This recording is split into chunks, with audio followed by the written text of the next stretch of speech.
The year is 2906 PE, approximately 3,000 years after humanity began preparations for the apocalypse that would destroy Earth as they knew it, and about 50 years after a faction known as the Aeonic Primacy began subjugating Lodestar Alpha, the system humanity now called home. In the year 2096, 3 massive colony ships were constructed and sent out through a space-time portal on the outer edges of the solar system. 2 of these ships survived the trip and arrived in a far-flung star system with habitable worlds and unknown constellations. Those early Terran colonists uncovered ancient alien technology that allowed them to develop the mighty reactors that would power the backbone of their culture, the Mecha. These massive mechanized exosuits built the cities and settlements of a new home spread throughout the livable planets and moons surrounding the newfound yellow giant star, which would come to be known as Lodestar Alpha. After centuries of peace and prosperity in the system, 3 siege ships were constructed and sent out to explore the stars yet again.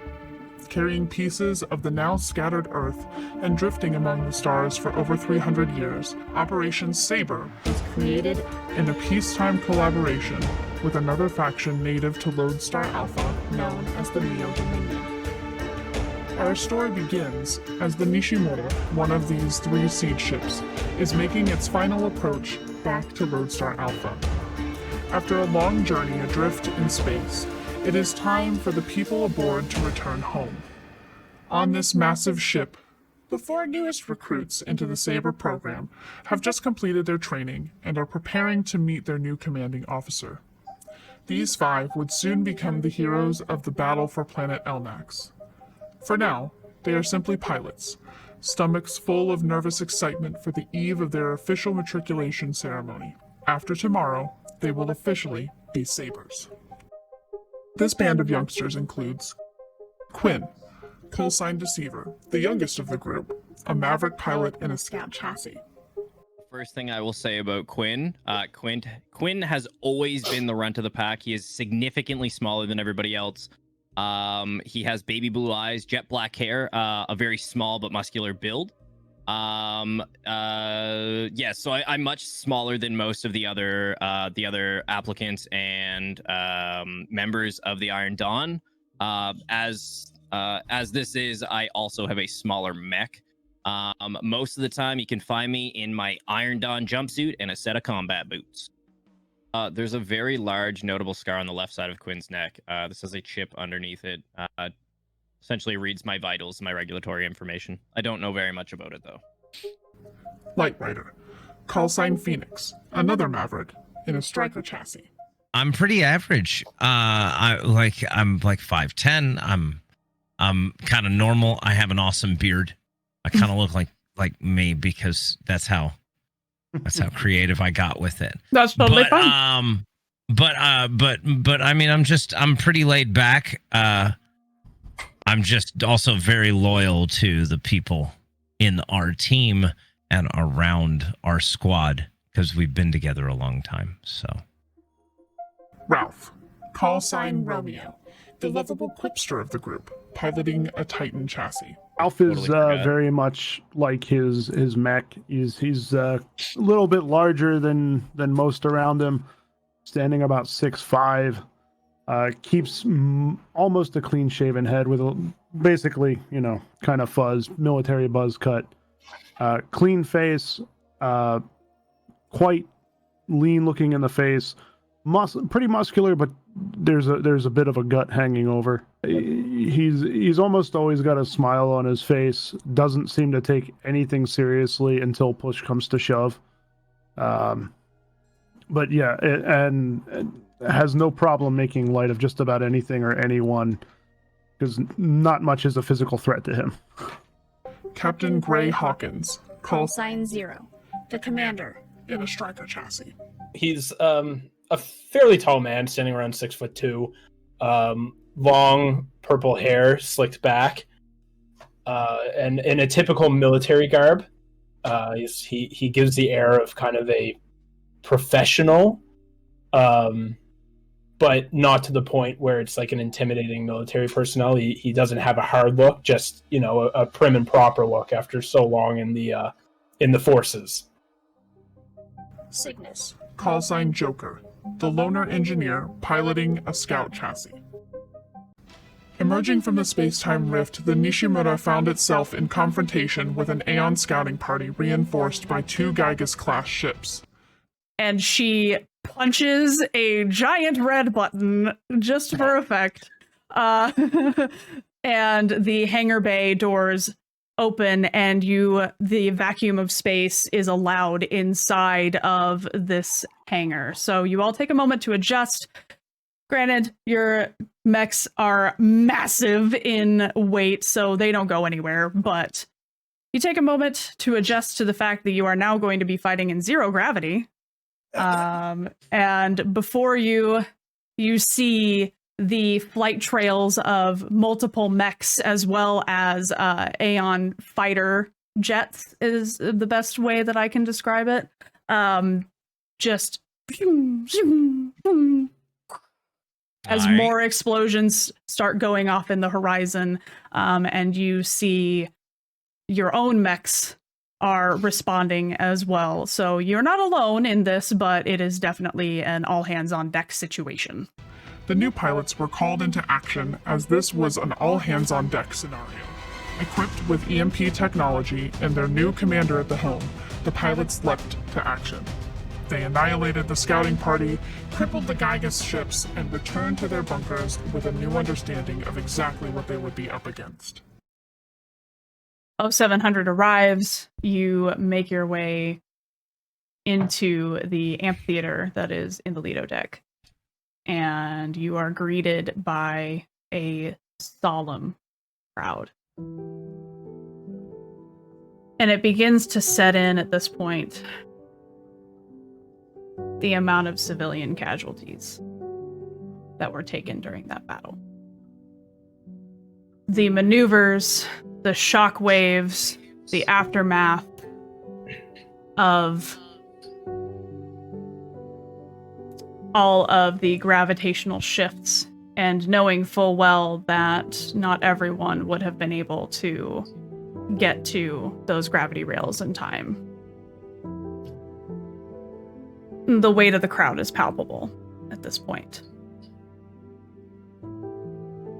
And as you are escorted onto the stage, what should have been a triumphant celebration of the appointment of the newest SABER unit to the defense of the Nishimura seed ship is now met with the somber awarding of your live action ribbons. Up against. Things returned to relative normalcy after the battle as preparations for the Lantern Festival were underway. The Lantern Festival is a time of feasting, revelry, and remembrance.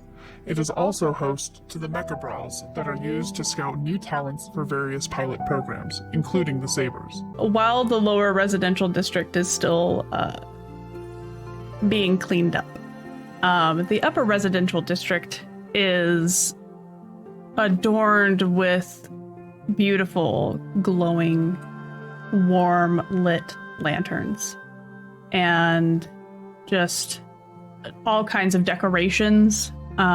You can see people dancing, you can see fire spinners, there's music, and the smell that permeates the air is just, it's a festival.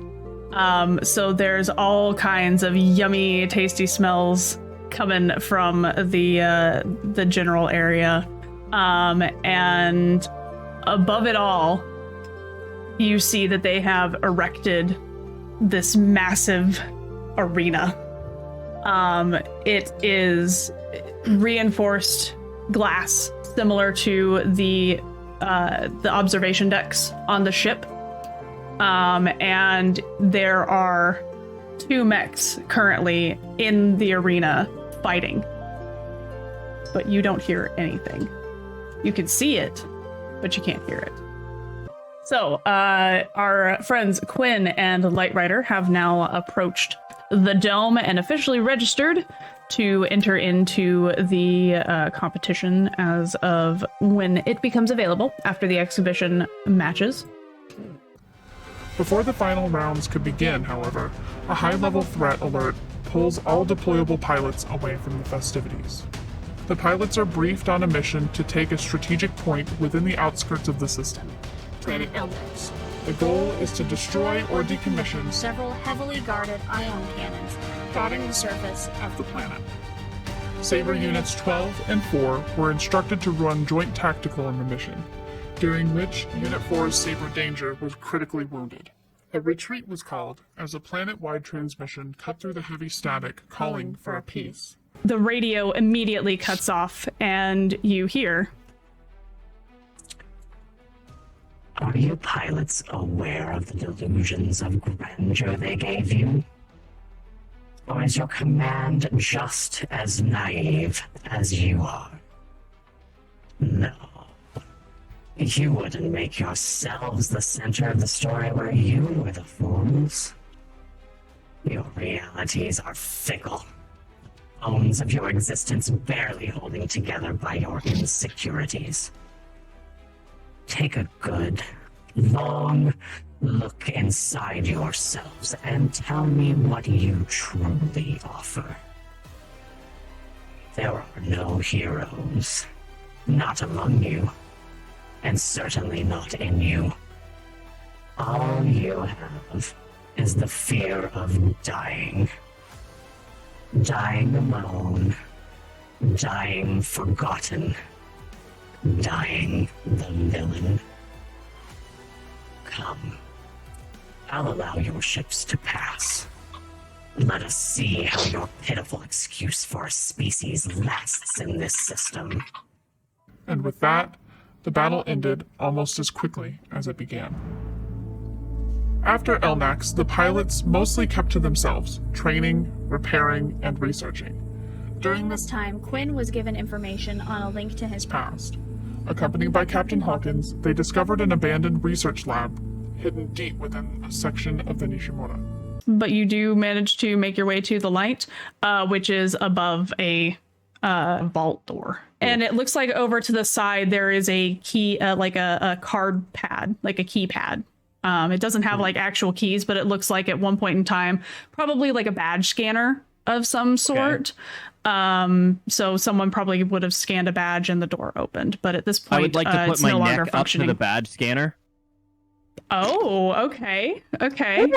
It's random. Not No. random. No, it's not. Not random at all, actually. Quinn, what are you doing? That's fantastic. However, it is not powered. There is no power.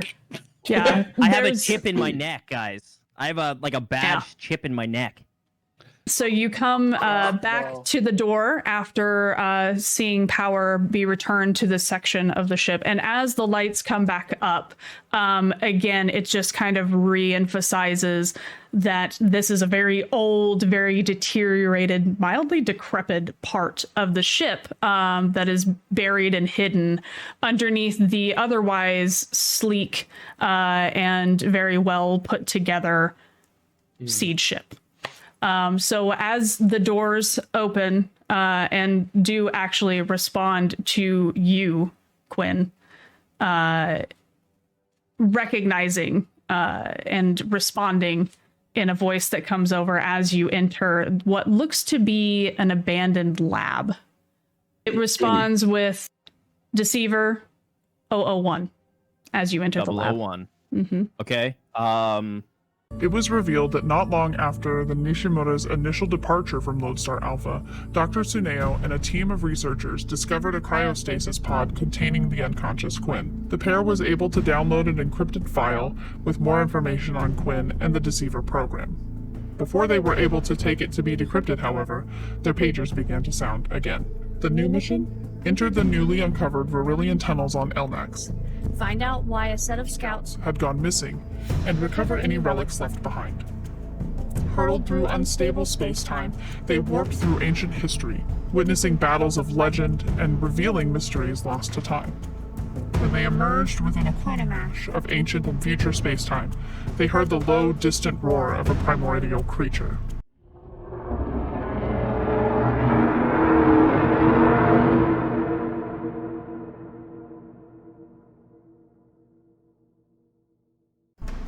They then did battle with this ancient broodmother and her spawn as Cygnus and Lightrider worked together to lock onto the coordinates to send them back to their time. With the Verilian tunnel collapsing around them, the pilots, along with one rescued scout by the name of Mecha, landed safely back into the present day on planet Elrax. Dr. Obara Tsuneo Sr. debriefed our pilots on the creature they fought within the rift, and the ancient and terrible being that makes its home in the spaces between, called the Void Maw. Sending the hailing frequency up and knowing that this one in particular connects directly to Dr. Tsuneo's lab, having worked with him in the past, begrudgingly. I'm scared because she thought about this. That's never a good sign. It's never a good sign. So, as the line goes through, it connects. And you don't immediately see Dr. Tsuneo. What you do see is a man who is, his back is facing you, and is just plugging away at a computer screen in front of him. And he's kind of hunched over, just very focused on what's going on.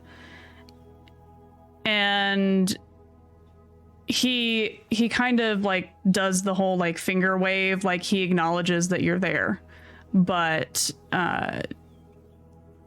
he's not responding right now. He is just, again, very focused on this. But you do notice that this person is definitely not Dr. Tsuneo. This person is much older and bald completely, whereas Tsuneo had shock white hair. And the voice echoes out from behind the keyboard and says, "One moment, I'll be with you in a moment." And he's just kind of mumbling to himself, that one goes there, and then this one here, and then this should work, and then, of course. Yes, but that's a problem for later. All right. And so he immediately turns the screens off, and you see them blink out of existence. And he turns around to meet you, and you see this very, very old man, wrinkles all over his face, hunched over, and the little bit of a goatee that's left is all just this wiry white hair. His eyes hidden behind giant goggles, and as he turns to look to you, he looks kind of confused, and he goes up and just taps and taps. Well then, speak up. You've bothered me. What can I help you with? I was trying to reach Dr. Tsuneo. This is he. Can I help you? I'm sorry. What? Oh, you mean my grandson. Of course. He's busy at the moment. Oh, there's more of them. He's busy at the moment. He's at the command center with that Ren character working on the heavy mass cannon. What can I help you with? Assuming I can help you. Oh, okay. Well, I don't even know where to begin at this point. I'm letting you handle this, Captain. This is, what do you know about space folding, old man? This is a great thing about being in my position on this squad is that this is up to you. But I think you need to go do something, Captain. Theo, does Ralph say that? Yes, he says that. Space folding? What do you mean? Space folding. That voice is amazing. Yeah, so my team was dispatched to this planet that I totally remember the name of. We went through a space-time rift, and it almost killed us. Yes, it did almost kill us, but not by just the rift itself. It's almost as if we visited very strange points in time, and it felt like we were gone a lot longer than what actually happened. I was wondering if you'd shed some light on this. Well, what you're describing sounds like a collapsing Verilian tunnel, not a space-time rift. There are two very important distinctions, young man, and you should learn about these things. Collapsing? Collapsing? Yes, indeed. After such time has passed that a Verilian tunnel has destabilized structurally, it will begin to collapse upon itself, destabilizing the time and space from which its endpoints meet. Now, typically, a Verilian tunnel is only an intersystem way of travel, meaning that it travels from one planet in a system to another. Now, if you go into one that is destabilized, it will potentially, maybe on very rare occasions, put you into different places in time. And that seems as though it's what you've experienced. Can you tell me exactly what you saw? Yes, I can. Yeah. Just remember, this is why notes are important. So those were at different. Those were all at different times in history, Correct. right? Yes. Separated by thousands of years and hundreds of years, right? Yes. Hundreds of years, yeah. Yeah. So what the actual is going on? Well, is that in the note? That's all that Ryder wants to know. Is that in the note? He's confused. Is what in the note? Is that in the notes? What the actual is going on? Yeah. That sounds like more that's what we what I wrote felt the down. whole time. I feel like, we may have also witnessed the creation of Lodestar Alpha. Oh, yes. Thank you, Ralph. That as well.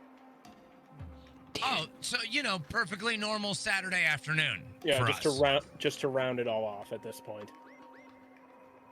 So, hey, little weird old guy, do you have any clue what's going on? Do you tell him about? Do you tell him about the kaiju that you encountered? Oh yeah, sorry, I said dragon, but dragon that was probably would be accurate. Yeah, that was at the creation. So he kind of seems unsurprised or and just kind of whatever to everything up until the point that you talk about seeing the birth of Lodestar Alpha with the kaiju, essentially. Yeah. And then his interest peaks, and he's been just yes, interesting, okay, very up until then, and then he just stops. And he leans forward over to where his face is pressed up against you can see up his nose essentially. And he says, "You fought the Void Maw and lived to tell the tale." I think fight's a bit of a strong word, but we definitely saw something. I killed one. You young men have accomplished something that no one on this ship has ever dared to do. The Void Maw are planet destroyers. They gain their energy from terraforming and destroying planets, and then consuming them and all life that lives upon them. They are eaters of worlds and systems, and they live in the spaces between time. None have ever fought them and lived, which is why so little is known about them. Over the last several weeks, the pilots worked to assist the scout station on Elnax in their efforts to establish a permanent base. The pilots of Unit 12 have since returned to the Nishimura and took some time to consider their positions moving forward. Cygnus requested a permanent transfer to the Research and Development Division on Elmax, determining that he would be of more help to the Scouts planet side than in a combat-focused unit. Quinn also elected to stay at the research base on Elmax to come through their vast libraries of intel. With the aid of Lead Scout Bond in decrypting the message he found in the abandoned lab, he would try to piece together what exactly happened in his past.